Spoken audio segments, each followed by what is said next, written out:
नमस्कार, बहुत बहुत स्वागत आप सभी का इस खास शो में। मैं हूं प्रियंका उपला और मेरे साथ है अजय शर्मा। तो आज बाजार का संपूर्ण निचोड़ यानी बजट संपूर्ण स्टूडियो में हम मौजूद हैं और सुबह से ही बजट के इस एक्शन को कैप्चर भी कर रहे हैं। एक एक डिटेल और इम्पोर्टेंट कंक्लूड्स लेकर आपके सामने इस खास शो में मौजूद है। वेलकम अजय, गुड इवनिंग कहना चाहिए, good morning, good afternoon, good evening कहना चाहिए। दिन था, पूरा दिन ऑफिस में बीता इसलिए गुड इवनिंग। लेकिन बहुत ही शानदार दिन था, काफी न्यूज फ्लो भरा हुआ और वित्त मंत्री निर्मला सीतारमण ने जो बजट पेश किया 2023 का, नई टैक्स व्यवस्था के तहत बड़े प्रोत्साहन और पूंजीगत खर्च में बड़ा फोकस इस बजट की अहम उपलब्धियां रही। जैसे ही वित्त मंत्री ने बजट पेश किया, इक्विटी बेंचमार्क सेंसेक्स और निफ्टी ने सुबह के कारोबार में तेजी पकड़ ली। आज वित्त मंत्री निर्मला सीतारमण ने बजट पेश करते हुए हर वर्ग का ध्यान रखने की कोशिश की। देश की नई दिशा देने और समाज के हर तबके का ध्यान रखते हुए बजट पेश किया गया है। इस वक्त आप अपने टीवी स्क्रीन पे 5 तस्वीरें देख रहे हैं। बजट में जिस राहत को मिली है, हर की एक तस्वीर थी, हर तबके को एक इंतजार था और ईटीवी स्वदेश ने भी पहले ही बताया था, जिस पर सरकार का भी ध्यान गया और नए टैक्स स्लैब में छूट सीमा 7 लाख कर दी गई है। दूसरी ओर देश की प्रगति को देखते हुए निवेश के एपेक्स भी बढ़ाकर 10 लाख करोड़ कर दिया गया है। साथ ही बजट 23-24 में एमएसएमई का भी विशेष रूप से ध्यान रखा गया है। एमएसएमई क्रेडिट गारंटी स्कीम में 9,000 करोड़ की बढ़ोतरी की गई है। वहीं एमएसएमई के लिए 1% सस्ते लोन के लिए नई स्कीम का ऐलान किया गया। बिल्कुल, इसके अलावा भी बहुत सारी और चीजें हुई। कुछ और नजर भी डालें अगर ग्रीन हाइड्रोजन, क्योंकि सरकार चाहती थी क्लीन एनर्जी पर, ग्रीन एनर्जी पर फोकस करे और ग्रीन हाइड्रोजन पर भी सरकार ने एक विशेष फोकस तो दिखाया आज बजट भाषण में। और आगामी विधानसभा और लोकसभा चुनाव का भी ध्यान रखा गया, यानी थोड़ा पॉपुलर, थोड़ी सोशल वेलफेयर स्कीम का भी ध्यान रखा गया। बजट में पीएम आवास योजना के लिए आवंटन को लगभग 67% बढ़ा दिया गया, 79,000 करोड़ रुपीस किया गया और पिछले बजट में हालांकि ये 48,000 करोड़ रुपए था। लेकिन एक बड़ी चीज क्या हुई अजय, जो सबसे बड़ी बात थी, जो सैलरीड क्लास देखना चाहता था कि टैक्स के लिए हमारे पास क्या आ रहा है, कि हमारे पास कुछ और पैसे बचेंगे खर्च करने के लिए, तो वहां एक रिस्पाइट आई है।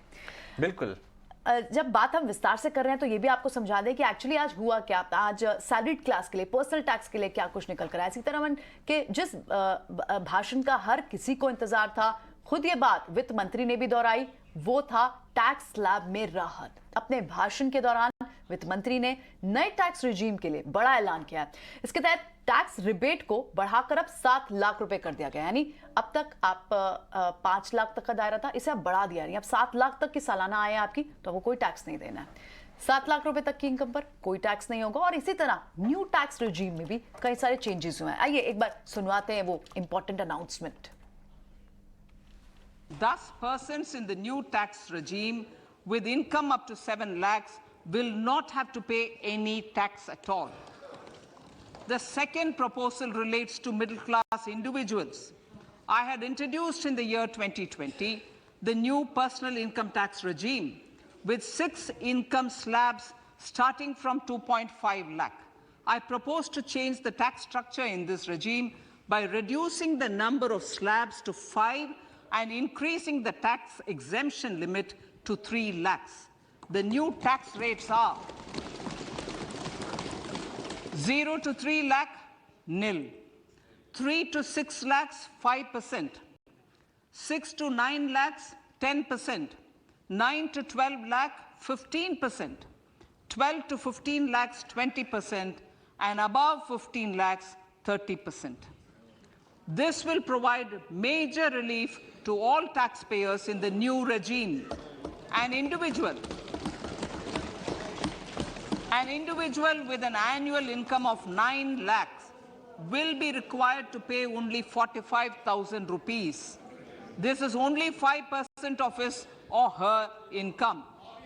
It is a reduction of 25% on what he or she is required to pay now. That is 60,000. So in the place of 60,000, it is now only 45,000. Similarly, an individual with an income of 15 lakh rupees would be required to pay only 1.5 lakh or 10% of his income or her income, a reduction of 20% from the existing liability of 1,87,500 rupees. My third proposal is for the salaried class and the pensioners, including family pensioners, for whom I propose to extend the benefit of standard deduction to the new tax regime. Each salaried person with an income of 15.5 lakh rupees or more will thus stand to benefit by 52,500 rupees. My fourth announcement in personal income tax is regarding the highest tax rate, which in our country is 42.74%. This is among the highest in the world. I propose to reduce the highest surcharge. I propose to reduce the highest surcharge rate from 37% to 25% in the new tax regime.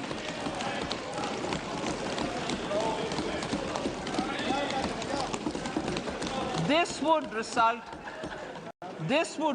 in reduction of the maximum rate. This would result in the reduction of the maximum tax rate to 39%. Lastly, the limit of 3 lakh rupees for tax exemption on leave encashment on retirement of non-government salaried employees was last fixed in the year 2002. चलिए, नई tax प्रणाली के तहत क्या होगा tax का नया slab, ये बताने के लिए हमारे साथ हमारी सहयोगी कविता थपलियाल जुड़ी हैं। कविता, बताइए। जी बिल्कुल, बात करते हैं यहाँ पर आम टैक्स पेयर की, और जिसको बहुत सारी राहतों और रियायतों की उम्मीद थी, और ये सारी जो राहतें हैं आपको मिली हैं नई टैक्स व्यवस्था के तहत। अब जैसे कि हम सब जानते थे कि सरकार की मंशा थी कि जितना जल्दी हो सके लोगों को नए टैक्स रेजीम यानी नई टैक्स व्यवस्था में ऑनबोर्ड किया जाए, और इसी बात को आगे बढ़ाते हुए इसको और अट्रैक्टिव बनाने की कोशिश की गई है। तो सबसे पहले मैं आपको बता दूं कि टैक्स रिबेट जो आपको 87A के तहत मिलता है, उसकी सीमा नए टैक्स सिस्टम में 7 लाख रुपए अब बढ़ा दी गई है। इसके बाद मैं टैक्स स्लैब पर आती हूँ, जिनको और अट्रैक्टिव बनाने की कोशिश की गई है। तो नए टैक्स स्लैब्स के मुताबिक 3 लाख तक तो आपको कोई टैक्स नहीं देना है। 3 से 6 लाख अगर आपकी आय है तो आपको लगभग 5% का टैक्स लगेगा। 6 से 9 लाख 10% टैक्स देंगे, 9 से 12 लाख 15% टैक्स देंगे, 12 लाख से 15 लाख देंगे 20% का टैक्स, और 15 लाख से ज़्यादा जिनकी आय है वो देंगे आपको 30% का टैक्स। तो ये टैक्स स्लैब्स में बदलाव करके इसको और आकर्षक बनाने की कोशिश की है। लेकिन इतना ही नहीं, अगर आप हाई टैक्स पेयर हैं, अगर आप सबसे ऊंचे वाले टैक्स स्लैब में आते हैं, तो आपके भी हाथ कुछ ना कुछ यहाँ पर दिया गया है, और आपके लिए जो सरचार्ज है उसको यहाँ पर जो है 25% कर दिया गया है, और ये नई टैक्स व्यवस्था के तहत ही होगा। एक और अहम चीज़ आपको बताना चाहूँगी, स्टैंडर्ड डिडक्शन सैलरी और पेंशनर्स के लिए इंट्रोड्यूस कर दिया गया है नई टैक्स व्यवस्था के तहत, और यहाँ पर जो आपको फ़ायदा होगा वो होगा लगभग 52,500 रुपये का। ये सब फायदे आपको नए टैक्स रेजिम के तहत ही मिलेंगे। अगर हम लीव इनकैशमेंट की बात करें तो इसको बढ़ाकर लगभग 3 लाख से बढ़ाकर 25 लाख रुपए कर दिया गया है। ये बहुत बड़ी सौगात मिली है। लेकिन इसके अलावा अगर एक और अहम चीज़ बताना चाहूँगी मैं कि नया टैक्स रेजीम जो है, नई टैक्स व्यवस्था जो है, वो आपके लिए अब एक डिफ़ॉल्ट टैक्स व्यवस्था हो जाएगी। इसका मतलब ये है कि अब अगर आप को चुनाव करना होगा तो अगर आप ओल्ड टैक्स रेजीम में रहना चाहते होंगे तो वो आपको मेंशन करना पड़ेगा। अब तक ऐसा नहीं होता था, अगर आप स्पेसिफाई नहीं करते थे तो आप ऑटोमेटिकली ओल्ड टैक्स रेजीम में ही रह जाते थे। लेकिन अब ऐसा नहीं होगा। अब अगर आप क्लियरली मेंशन नहीं करेंगे तो आप बाय डिफ़ॉल्ट नए टैक्स रेजीम में आ जाएंगे। तो ये इस बात का आपको ध्यान रखना है कि अगले साल जब भी आपको चुनाव करना हो तो आप क्लियरली मेंशन करें कि आप ओल्ड टैक्स रेजीम में रहना चाहते हैं या न्यू टैक्स रेजीम में रहना चाहते हैं, वरना बाय डिफ़ॉल्ट आप नई टैक्स व्यवस्था में ही आ जाएंगे। अच्छा, नई टैक्स व्यवस्था में आने के लिए आपको कैसे निर्णय लेना होगा? आपको अपने सीए के साथ बैठना होगा, देखना होगा कि आपको फ़ायदा कहाँ पर ज़्यादा है, कहाँ पे आप ज़्यादा टैक्स बचा रहे हैं। जो आपको रियायतें मिल रही थी, जो आपको टैक्स में छूट मिल रही थी पुराने टैक्स रेजीम के तहत, वो सब आपको नए टैक्स रेजीम में नहीं मिलेगी। केवल जो नए बदलाव हुए हैं वो ही यहाँ पर लागू होते हुए दिखाई दे रहे हैं। कुछ और चीज़ें जहाँ पर टैक्स पेयर को शायद थोड़ा सा पिंच हो सकता है वो है इंश्योरेंस प्रीमियम। अगर इंश्योरेंस प्रीमियम आपका 5 लाख से ज़्यादा का है तो आपको आपकी टैक्स स्लैब के हिसाब से अब उस पर टैक्स लगेगा। ये एक बात है जो आपको पिंच कर सकती है। 54F और 54 के तहत अगर आपको कैपिटल गेंस जो है उस पर कैपिंग लगा दी गई है, अब उसको 10 करोड़ रुपए कर दिया गया था, जो कि शायद पहले टैक्स फ्री था। अगर आप अपने फिजिकल गोल्ड को इलेक्ट्रॉनिक गोल्ड में कन्वर्ट करते हैं, यहाँ पे सरकार चाहती है कि लोग ज़्यादा से ज़्यादा इलेक्ट्रॉनिक गोल्ड की ओर अपना रुझान बढ़ाएं, और इसीलिए यहाँ पर कैपिटल गेंस जो है वो पूरी तरह से आपको छूट दे दी गई है।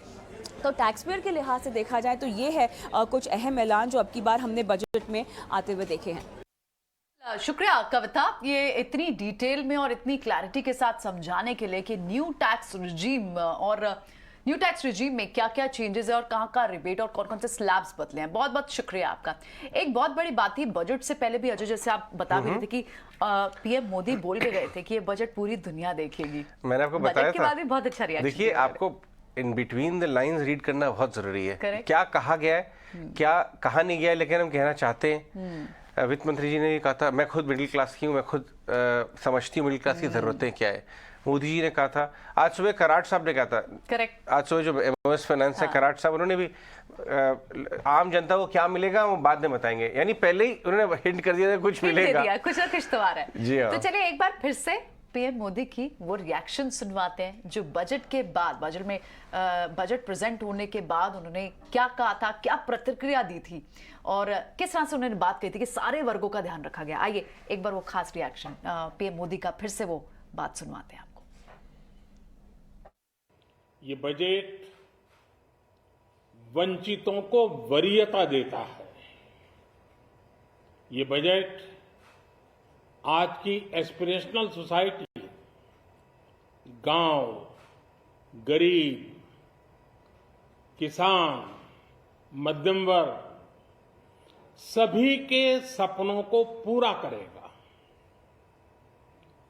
मैं वित्त मंत्री निर्मला जी और उनकी टीम को इस ऐतिहासिक बजट के लिए बधाई देता हूं। साथियों, परंपरागत रूप से अपने हाथ से औजारों और टूल्स से कड़ी मेहनत कर कुछ न कुछ सृजन करने वाले करोड़ों विश्वकर्मा इस देश के निर्माता है। लोहार, सुनार, कुम्हार, सुथार, मूर्तिकार, कारीगर, मिस्त्री, अनगिनत लोगों की बहुत बड़ी लंबी लिस्ट है। इन सभी विश्वकर्माओं की मेहनत और सृजन को देश इस बजट में पहली बार अनेक प्रोत्साहन योजना लेकर के आया है। ऐसे लोगों के लिए ट्रेनिंग, टेक्नोलॉजी, क्रेडिट और मार्केट सपोर्ट की व्यवस्था की गई है। पीएम विश्वकर्मा कौशल सम्मान यानी पीएम विकास करोड़ों विश्वकर्माओं के जीवन में बहुत बड़ा बदलाव लाएगा। बना सकते हैं। चलिए आगे बढ़ते हैं, इस बात को आगे लेके चलते हैं कि इंडिया के बजट को कैसे रीड किया जाए बाजार के नजरिए से। बाजार में आज गिरावट आई, उसके बहुत सारे कारण बियॉन्ड बजट भी हैं, लेकिन ये भारी वॉलेटिलिटी जब हमने देखी, करीब करीब 600 पॉइंट निफ्टी में, करीब 2500 पॉइंट बैंक निफ्टी में, एक टाइम पे डेज हाई पे था, फिर उसके बाद नेगेटिव में बंद हुआ। इसका मतलब क्या है और आगे चल के हमें क्या देखना चाहिए इंडिया के बजट में? अदानी ग्रुप स्टॉक्स में जी हाँ सेकेंड हाफ में बहुत बड़ी गिरावट आई और शायद उसकी भी जो रीसर्फेस हुई, वापस से कुछ चिंताएं आई, उसको भी बाजार शायद उससे नर्वस हुआ और मूड खराब हुआ। लेकिन आगे चल के इमर्जिंग मार्केट्स और इंडिया एफओएमसी के डिसीजन और फेड की कमेंट्री पर भी रिएक्ट करेगा। इन सब को बात करने के लिए आज हमारे साथ शिकागो से वापस हमारे फेवरेट अनुराग सिंह जुड़ चुके हैं। अनुराग, आज आपको हम गुड इवनिंग कहेंगे, प्रियंका और हम जब हम सोच रहे थे कि ये वाला शो किया जाए तो विदेशी वॉइस में हमने सोचा कि अनुराग जी को ही बुलाया जाए। सुबह सुबह हम उनसे हर बार बात करते हैं, आज शाम को बात की जाए। पहले बताइए कि बाजार का रिएक्शन, आपने इंडिया का मार्केट बजट और मार्केट का रिएक्शन तो रीड किया ही होगा, कैसे देखा आपने आज? अजय, बिल्कुल बहुत अच्छा लगा आपने इस प्रोग्राम में ज्वाइन करने का मौका दिया। और जैसे मोदी साहब कह रहे थे, देखिए नजर तो सभी रखते हैं और आई थिंक जैसा कि उम्मीद थी, अजय, मैं शुरू से कहता आ रहा हूं कि ये गवर्नमेंट की जो अप्रोच है वो काफी फिजिकली कंजर्वेटिव है और वो इस एनवायरनमेंट में बेस्ट सूटेड है. So I think they ran a very tight ship. 5.9% को का पाथवे उन्होंने दिया और अल्टीमेटली बिलो 4% का भी पाथवे दिया ऑन फिजिकल डेफिसिट. कोई इलिबरल स्पेंडिंग नहीं की. Capital is now 10 lakh crore capital spending, so वो कॉन्स्टेंटली राइज कर रहा है, which is a good news. So about 20-25% की रेंज में पहुंच गया होती overall budget, right, that amount, चाहे उसमें कुछ भी हो. बहरहाल नॉट टू फॉरगेट कि ये फिजिकल डेफिसिट में तमाम तरह का डेफिसिट इंक्लूडेड है. So it's all now consolidated. States को भी थोड़ा पाथ बताया कि आप भी इलेक्ट्रिसिटी रिफॉर्म्स कीजिए, although that's not moving as fast.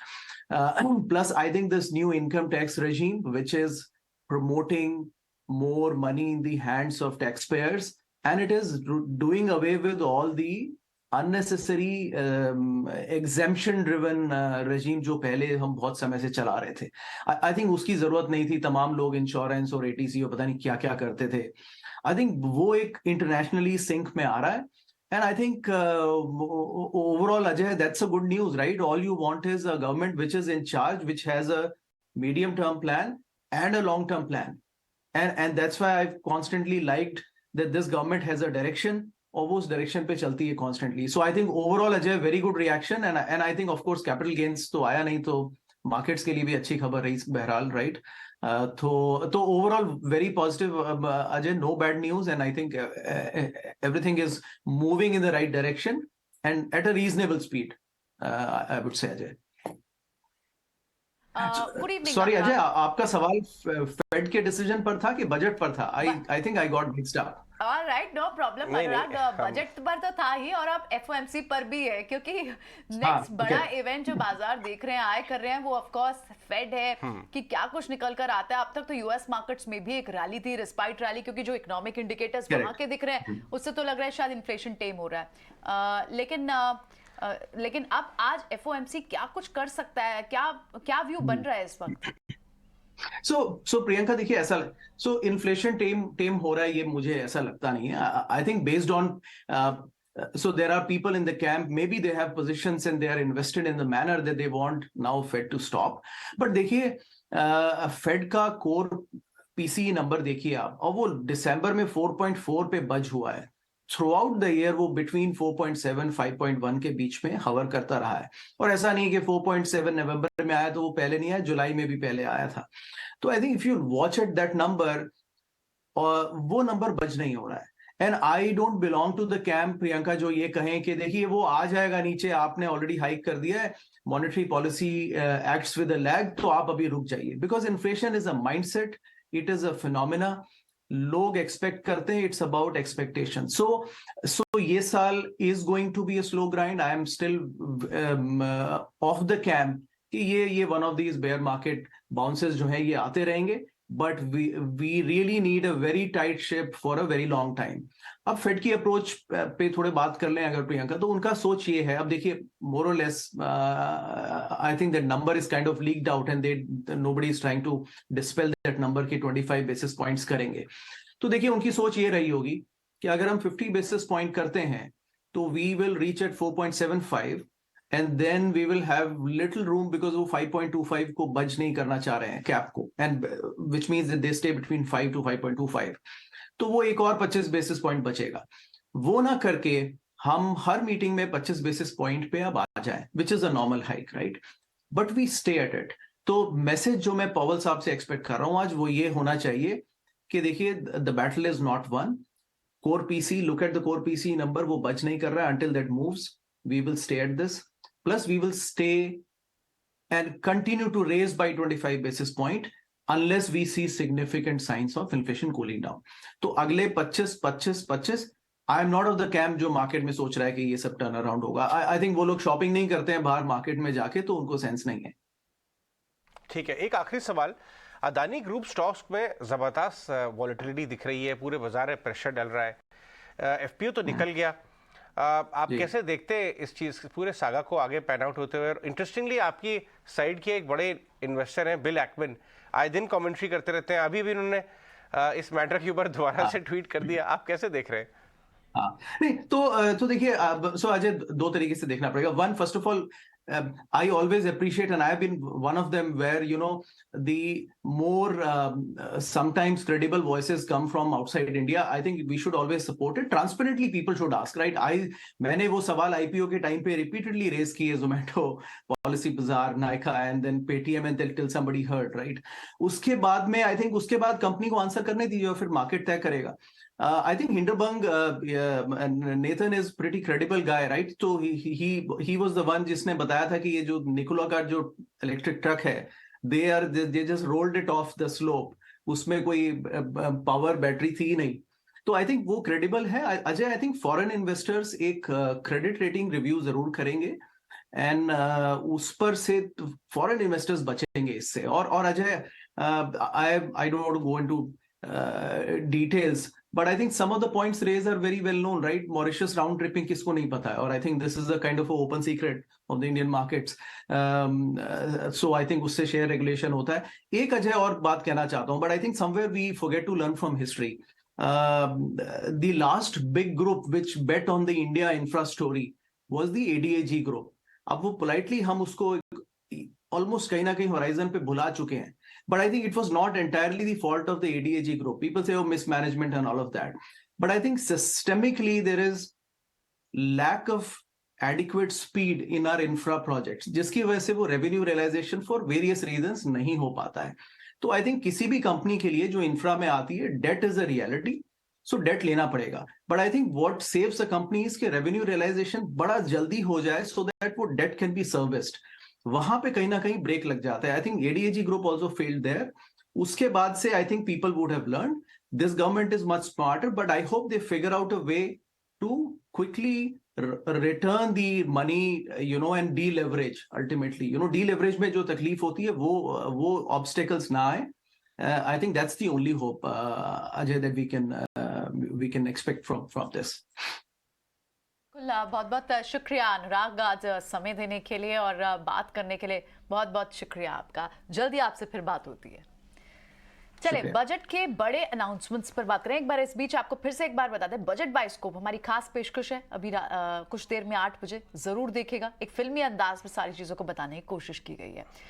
लेकिन आज बजट की जो बड़ी चीजें आई, बड़ी अनाउंसमेंट आई, उसके कुछ और इंपॉर्टेंट डिटेल्स को डिस्कस करते हैं.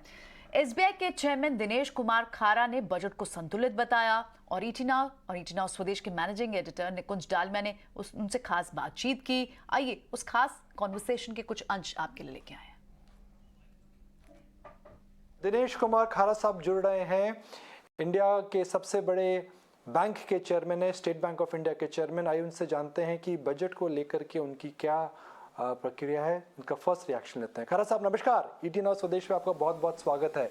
खरा साहब, बजट नमस्कार. क्या आपके हिसाब से कैसा है? अच्छा है, बहुत अच्छा है, या बहुत बहुत बहुत अच्छा है?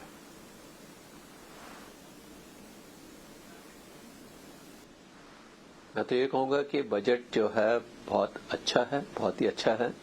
कारण क्योंकि इस बजट में जितने भी with in the boundary conditions जो भी कुछ किया जा सकता था वो सब कुछ किया गया. ग्रोथ के ऊपर पूरा फोकस है और इंक्लूसिव ग्रोथ के ऊपर फोकस है. तो मेरा मानना है कि ये बजट बहुत ही अच्छा बजट है जिसमें कि सभी जो फोकस एरियाज हैं ग्रोथ के इंडियन इकोनॉमी के, उन सबको ध्यान में रखते हुए जो भी कुछ एनेबलिंग प्रोविजंस की जा सकती थी वो सब प्रोविजंस की गई हैं और जो कुछ एलोकेशन किया जा सकता था फंड्स का वो एलोकेशन किया गया है. खरा साहब, बैंकिंग सेक्टर के लिए ऐसा कुछ खास नहीं आया है. हालांकि फोकस कैपिटल एक्सपेंडिचर पर है, फोकस है भाई टैक्स पेयर के हाथ में ज़्यादा पैसा मिले, मगर बैंकिंग सेक्टर के लिए पर से ऐसी कोई स्पेसिफिक बजट के अंदर घोषणा नहीं हुई है.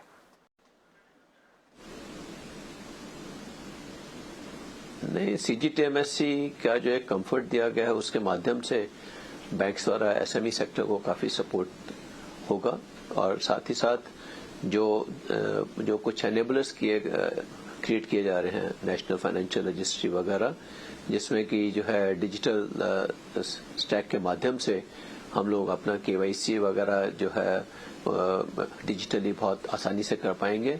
तो उससे हम लोगों की ऑपरेटिंग कॉस्ट में फर्क पड़ेगा और साथ ही साथ जो ग्राहक हैं उनकी कन्वीनियंस भी कहीं बेहतर होगी उनके लिए भी। तो मेरा ये मानना है कि बैंकिंग सेक्टर के ऑपरेशनल एस्पेक्ट को देखते हुए ये एक बहुत ही महत्वपूर्ण कदम उठाया गया है।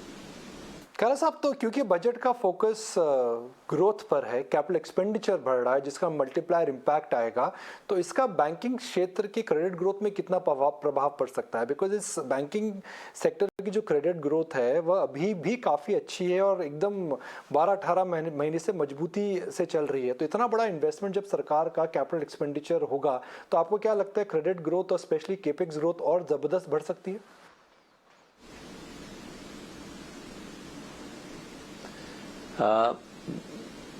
बिल्कुल ऐसा ही होने की आशा है। और जब 10 लाख करोड़ की बात की जा रही है कि जो है कैपेक्स एक्सपेंडिचर होगा, उसके चलते हुए सारे कोर सेक्टर में भी जो है काफी अच्छी ग्रोथ की अपॉर्चुनिटीज आएंगी और वो जो है eventually it will show up in the consumer demand also. और जैसा कि आपने देखा है कि इवन टैक्स में भी जो रिलीफ दिया गया है उससे भी कंज्यूमर डिमांड इम्प्रूव होगा। तो इन सबके चलते क्रेडिट ग्रोथ जो अभी तक हमने देखा है, आशा करते हैं कि आने वाले दिनों में शायद क्रेडिट ग्रोथ इससे बेहतर ही होगा। आने वाले 3 साल में क्या क्रेडिट ग्रोथ पिछले 3 साल से ज्यादा रह सकती है? मेरे को पूरी आशा है कि आने वाले दिनों में जो है आगे आने वाले 3 सालों में, क्योंकि पिछले 3 सालों में जिस तरह की स्थिति परिस्थितियों के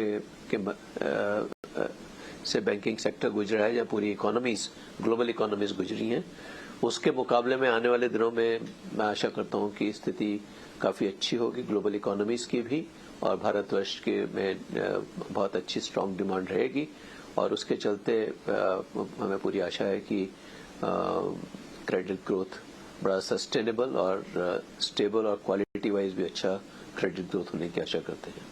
अब हम 10 लाख करोड़ की बात कर रहे हैं कैपिटल एक्सपेंडिचर की, 2.5 लाख करोड़ ज़्यादा।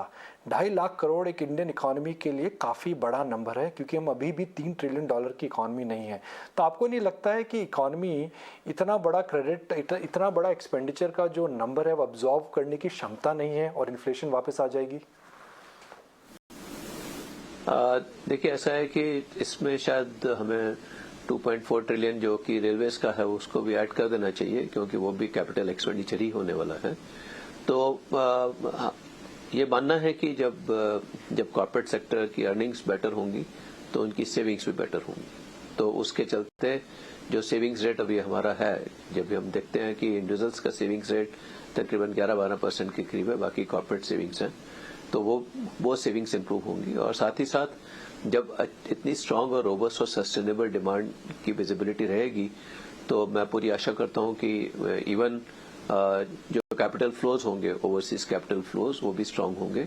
और साथ ही साथ जो फिस्कल डेफिसिट की बात है, जो कि अब इस साल 6.4 था और बजट में प्रोजेक्शन किया गया 5.9, उसके चलते इवन करेंसी में स्टेबिलिटी आने की भी पूरी आशा है। और ये सब कारणों से मेरा विश्वास है कि आने वाले दिनों में कैपिटल फ्लोज भारतवर्ष में काफी अच्छे होंगे। खरा साहब, स्टेट बैंक ऑफ इंडिया के अडानी ग्रुप एक्सपोजर को लेकर के मार्केट में खासी चिंता है। इनके स्टॉक्स में काफ़ी वॉलेटिलिटी हमने देखी है, हमने देखा बॉन्ड मार्केट्स में भी इनके अंदर काफ़ी उतार चढ़ाव हुआ है। क्या स्टेट बैंक ऑफ इंडिया इस लोन को लेकर के चिंतित है कि आप अभी भी कॉन्फिडेंट है कि चिंता की कोई बात नहीं है? मेरा ये मानना है कि ये लोन जो हमने दे रखे हैं ये सभी हमारे असेट्स, फिजिकल असेट्स के अगेंस्ट है और फिजिकल असेट्स में बिल्कुल कैश जनरेशन दिखाई दे रहा है और अच्छा कैश जनरेशन है। और उसके चलते इनकी जो रीपेमेंट ऑब्लिगेशंस हैं वो उनको मीट आउट करने में पूरे सक्षम है। तो मेरे इन कारणों से मेरे को इस विषय में कोई चिंता नहीं है जहां तक अडानी ग्रुप के एक्सपोजर का सवाल है। तो क्या आपने अडानी ग्रुप से आप निरंतर संपर्क में हैं? क्योंकि जो हाल ही में एक रिपोर्ट आई थी उसने कई सवाल उठाए थे, तो इस रिपोर्ट के बाद क्या स्टेट बैंक ऑफ इंडिया ने और कुछ जानकारी अडानी ग्रुप से मांगी है? आप इस पूरे मुद्दे को कैसे आगे बढ़ा रहे हैं? नहीं, इस विषय पर क्योंकि जो उसमें इश्यूज हैं वो बैंक बोरोइंग रिलेटेड जितने इश्यूज थे वो हमने इंटरनली एग्जामिन कर लिए हैं और हमें उसमें कोई कंसर्न नहीं दिखाई दे रहा। इसके अलावा हम और कोई उनसे संपर्क में नहीं है इस विषय में, इस पर्टिकुलर रिपोर्ट के विषय में फिलहाल। और अगर asset state Bank of India से प्लेज करना चाहे तो क्या आप उनको और लोन भी देने के लिए इस समय ओपन है? हम लोग हर प्रपोजल को उसकी अपनी मेरिट्स पर, उसके अपने कैश फ्लोज के ऊपर इवेल्युएट करते हैं, और अगर वो बैंक के रिस्क पैरामीटर्स में ठीक उतरता है तो हम उसको उस प्रपोजल को आगे बढ़ाते हैं। जो कि हमारा अभी एक्सपोजर जो है वो जो प्रूडेंशियल एक्सपोजर लिमिट्स हैं रिजर्व बैंक ऑफ इंडिया द्वारा सेट की गई, वो पूरा एक्सपोजर उसकी लिमिट, उन लिमिट्स के बीच में है। और एक्सपोजर एक चीज है, आउटस्टैंडिंग उससे कहीं कम है। तो इसलिए जो है हमें ऐसा कोई, जहां तक नए एक्सपोजर का सवाल है, वो उसके हर प्रोजेक्ट की अपनी मेरिट्स के ऊपर ही इवेल्युएट होता है, और जब इवेल्युएट होता है तो क्रेडिट कमेटी उसमें बड़ा इन्फॉर्म डिसीजन लेती है, और वो जब प्रोजेक्ट टू प्रोजेक्ट जो है इसको इवेल्युएट किया जाएगा। Bank of India individual loan accounts पे बात नहीं करता है, मगर क्योंकि आपका एक्सपोजर इतना बड़ा है तो मैं शुक्रगुजार हूँ कि आपने एक एक्सेप्शन बना करके हमें हकीकत बताई, जो I am sure will calm a lot of investors in the market. So Khara साहब, बजट को रैप करने से पहले मैं आपकी रेटिंग जानना चाहूँगा। एज अ टैक्स पेयर आप इस बजट को कितनी रेटिंग देंगे? As the chairman of State Bank of India इस बजट को कितनी रेटिंग देंगे? दोनों बात अलग है साहब, तो आपको 2 रेटिंग देनी पड़ेगी।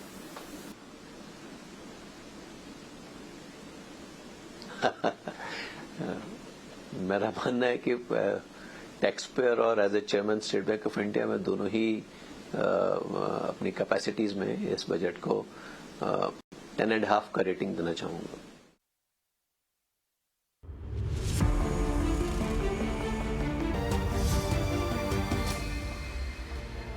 चलिए आगे बढ़ते हैं। सरकार ने बजट में रेलवे के लिए 2,40,000 करोड़ का प्रावधान किया है। ये रेलवे को दिया गया है अब तक का सबसे बड़ा फंड इन्फ्यूजन। इस साल 2013-14 के बजट से 9 गुना ज्यादा है। रेलवे के लिए हुए इस बड़े ऐलान से रेल मंत्री अश्विनी वैष्णव काफी खुश हैं। आखिर इस बजट से वो कैसे रेलवे की तस्वीर बदलेंगे, इस पर हमारे senior news editor Rajesh Singh ने रेल मंत्री अश्विनी वैष्णव से खास बातचीत की। आइए सुनते हैं।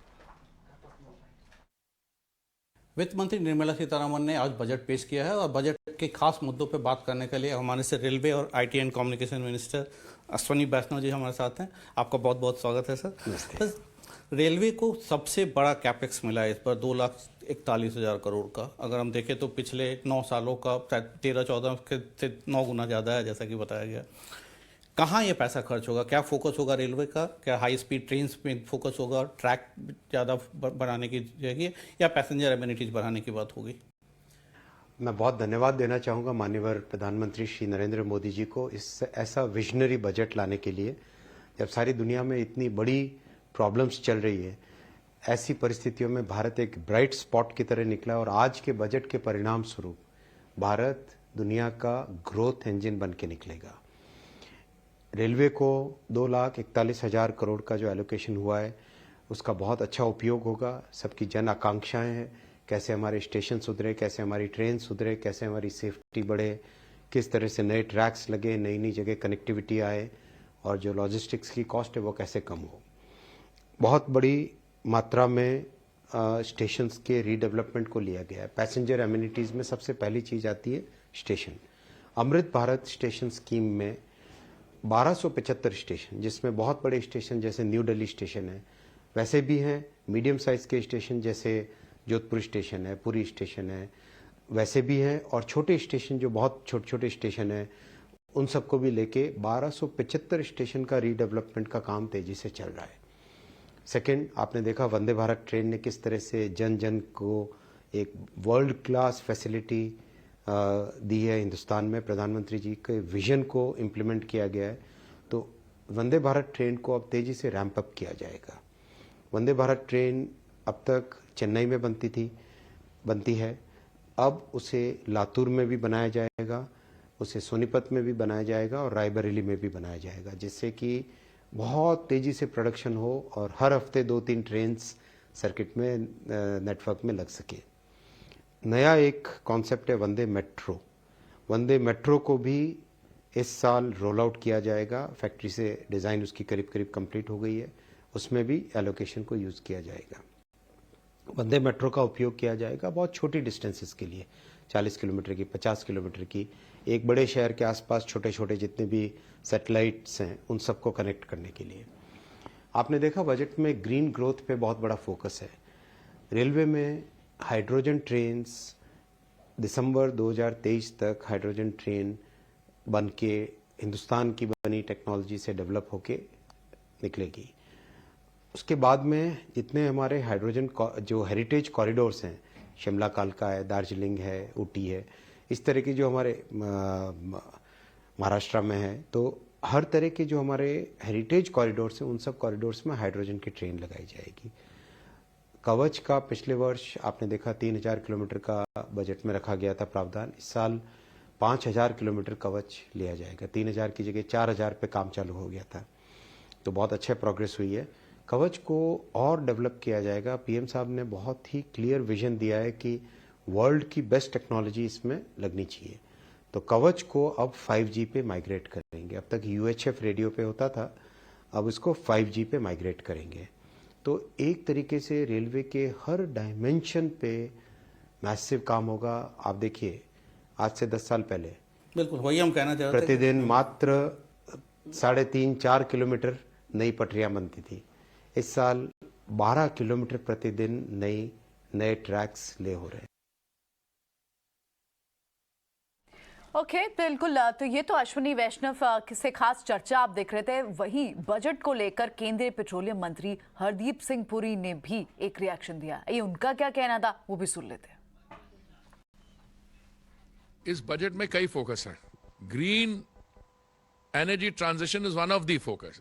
इसमें से ये 35,000 करोड़ की जो allocation, this is one such allocation. इसमें और भी चीजें हैं ग्रीन एनर्जी के लिए।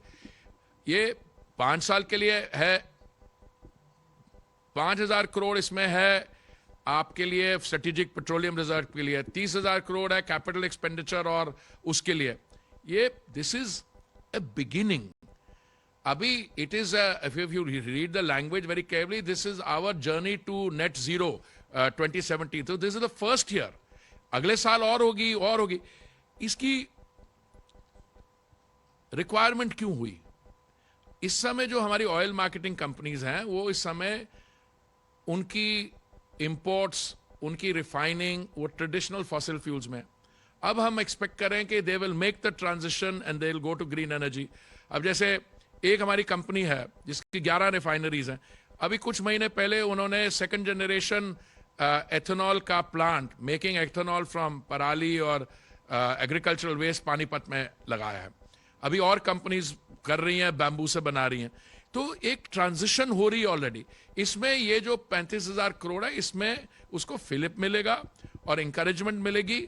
और इसमें प्राइवेट सेक्टर से भी बहुत इन्वेस्टमेंट आ रहा है, बाहर से भी इन्वेस्टमेंट आ रहा है। So all that it is a very good, feel good and a strong boost for the energy transition. कि हम जो रेट है कंप्रेस बायोगैस का वो 46 रुपीज किलो से उठा के 54 रुपीज किलो करेंगे। अभी एक बहुत इंपॉर्टेंट अनाउंसमेंट है बजट में कि कंप्रेस बायोगैस की जो ब्लेंडिंग है वो 5% तक मैंडेटरी कर दी जाएगी। और उसके साथ एक जो हमने एक इशू फ्लैग किया था कि जो FOM है, फर्टिलाइजर मैन्योर, देखिए जो कंप्रेस बायोगैस में इन्वेस्टमेंट करता है तो एक तो कंप्रेस बायोगैस जो निकलती है उसको बेचेंगे, साथ में जो FOM निकलता है उस पर अगर हम एक पॉलिसी बना ले तो then it is a win win, 100% assured. तो आज मुझे बहुत खुशी हुई ये देख के कि the Honorable Finance Minister has put in a formulation that we will address this issue and devise a policy, which we will do very quickly. बिल्कुल। तो ये तो हरदीप सिंह पुरी की बात सुनी आपने। बजट में सरकार का मुख्य फोकस ग्रीन एनर्जी पर भी रहा। पावर मिनिस्ट्री की आगामी प्रोजेक्ट्स को लेकर पावर मिनिस्टर RK सिंह से जब हमने बात की हमारे सहयोगी प्रकाश प्रियदर्शी ने, तो आइए उन्होंने क्या रिएक्शन दिया सकते हैं। इस बजट का एक काफ़ी इम्पॉर्टेंट फोकस है ग्रीन एनर्जी ट्रांजिशन के ऊपर। इंफ्रा प्रोजेक्ट्स के ऊपर जो कि ग्रीन एनर्जी से रिलेटेड है। मैं शुरुआत लद्दाख से हरियाणा जो ट्रांसमिशन प्रोजेक्ट्स है उस पर काफ़ी फोकस किया है फाइनेंस मिनिस्टर ने, और अभी जो प्रेस कॉन्फ्रेंस जो कर रही हैं उसमें भी इसका जिक्र किया। आपके हिसाब से किस तरीके से प्रोजेक्ट आगे बढ़ेगा, किस तरीके से कंपनियों को इन प्रोजेक्ट्स में इन्वॉल्व किया जाएगा, प्राइवेट सेक्टर, गवर्नमेंट सेक्टर, इस प्रोजेक्ट्स पे आप कैसे आगे बढ़ेंगे? प्रकाश, ये जो हमारा प्रोजेक्ट है ये Ladakh is one of the highest Plato's in the world में, दुनिया का सबसे ऊंचे स्थानों में एक है। लेकिन लद्दाख में जो सोलर इंसुलेशन है जिससे कि सोलर एनर्जी बनती है वो वन ऑफ द हाईएस्ट है, राजस्थान से भी अधिक है। वहाँ सोलर इंटेंसिटी राजस्थान से भी अधिक है। तो हमारा सोलर एनर्जी जो बनेगा one of the cheapest prices में बनेगा। तो 10,000 मेगावाट वहाँ पर हम सोलर एनर्जी कैपेसिटी लगाने वाले हैं। यह प्रधानमंत्री जी ने अनाउंस किया था रेड फोर्ट से, आपको याद होगा। और ये 10,000 मेगावाट लगाने के लिए हमने ज़मीन वगैरह टाइप कर लिया, उसका सर्वे वगैरह कर लिया है। अब उतना एनर्जी को इवैक्यूएट करने के लिए ट्रांसमिशन सिस्टम इस बजट में अनाउंस्ड है, करीब 20,000 करोड़ के आसपास लगेगा। 8,400 करोड़ उसमें हम लोग सबवेंशन करेंगे, बाकी सब तो ये कमर्शियल इन्वेस्टमेंट होगा। चूँकि वहाँ पर renewable energy cost minimum one of the lowest है, क्योंकि सोलर इंसुलेशन हाईएस्ट है। सोलर इंसुलेशन हाई होने का एक कारण तो सन का इंटेंसिटी है, दूसरा यह भी है कि वहाँ एटमॉस्फेयर थोड़ा रेयर है, तो इम्पीडेंस कम होता है। यह एक लैंडमार्क प्रोजेक्ट होगा रिन्यूएबल एनर्जी की दुनिया में। इतना बड़ा सोलर फार्म, इतना बड़ा सोलर प्रोजेक्ट एक जगह लगना, एक स्थान पर लगना, ये शायद ही कहीं हुआ होगा, और इतने बड़े प्लेटो पर लगना शायद ही कहीं हुआ होगा। इवैक्यूएशन चैलेंज है, यह भी एक इंजीनियरिंग मार्वल ही होगा। हम लोग HVDC लगाएंगे, high voltage DC direct control current, जो कि लेटेस्ट टेक्नोलॉजी है 800 kV HVDC, लेकिन वो भी टेक्निकली चैलेंज है रिन्यूएबल एनर्जी के। लेकिन जहाँ तक कि एनर्जी है, एनर्जी ट्रांजिशन है, उसमें हम दुनिया में लीडर हो गए, क्योंकि हमारे यहाँ जितनी कैपेसिटी जिस तेज़ी से रिन्यूएबल एनर्जी की लगी है उतना दुनिया में और किसी कंट्री में उतना तेज़ी से रिन्यूएबल एनर्जी कैपेसिटी नहीं लगा। जितने नए चीज़ हम कर रहे हैं वो नहीं कर रहा। एक तो ये लद्दाख का उल्लेख हुआ, दूसरा आप स्टोरेज देख लीजिए। आप देखे होंगे बजट में प्रोविज़न है 4,000 मेगावाट आवर स्टोरेज का, 4,000 मेगावाट आवर स्टोरेज का, एक बड़ा स्टोरेज प्रोजेक्ट का इसका प्रावधान। यह क्यों? इसलिए कि हम अब रिन्यूएबल एनर्जी को भी राउंड द क्लॉक कर रहे हैं। Renewable energy round the clock करने की आवश्यकता इसलिए है क्योंकि अगर हमको फेज आउट करना है फॉसिल फ्यूल्स को तो हमको round the clock renewable energy चाहिए, उसके लिए स्टोरेज चाहिए। अब उसके लिए ये व्यवस्था है बजट में। चलिए, हमारे साथ प्रकाश इस समय मौजूद है लाइव शो पे। प्रकाश, पहली बात तो बधाई, आपकी स्टोरी एकदम सटीक रही हमेशा से। आपका हिट रेट तो एकदम 99.99% है। तो ये बताइए कि आपको अच्छा तो लग ही रहा होगा। और क्या बता रहे थे आपको मंत्री जी, कुछ और एक्सक्लूसिव मिली आपको?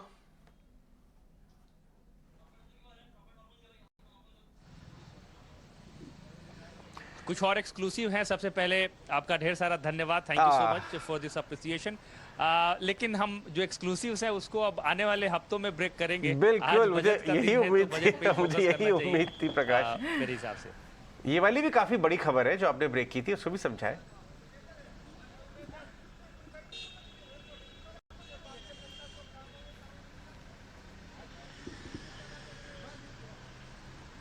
जी, आपकी आवाज कट रही है। हाँ, मैं कह रहा हूँ ये भी बड़ी खबर है, बहुत इंपॉर्टेंट खबर है, दोबारा पूछ सकते हैं।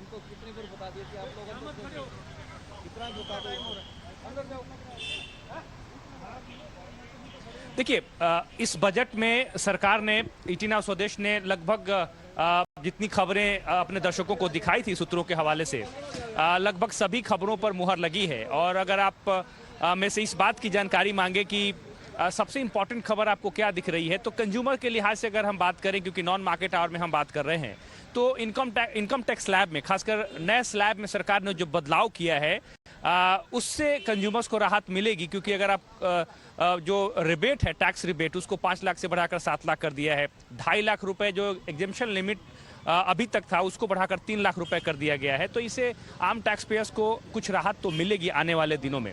साथ ही साथ एक अहम ऐलान जो कि इस बजट में किया गया है वो कैपिटल एक्सपेंडिचर में बढ़ोतरी से संबंधित, जिसकी जानकारी हमने अपने दर्शकों को दी थी। हमने ये कहा था कि 9 लाख करोड़ रुपए से ज़्यादा कैपिटल एक्सपेंडिचर टारगेट सरकार सेट कर सकती है और इसको सरकार ने 33% बढ़ाकर इसको 10 लाख रुपए कर दिया।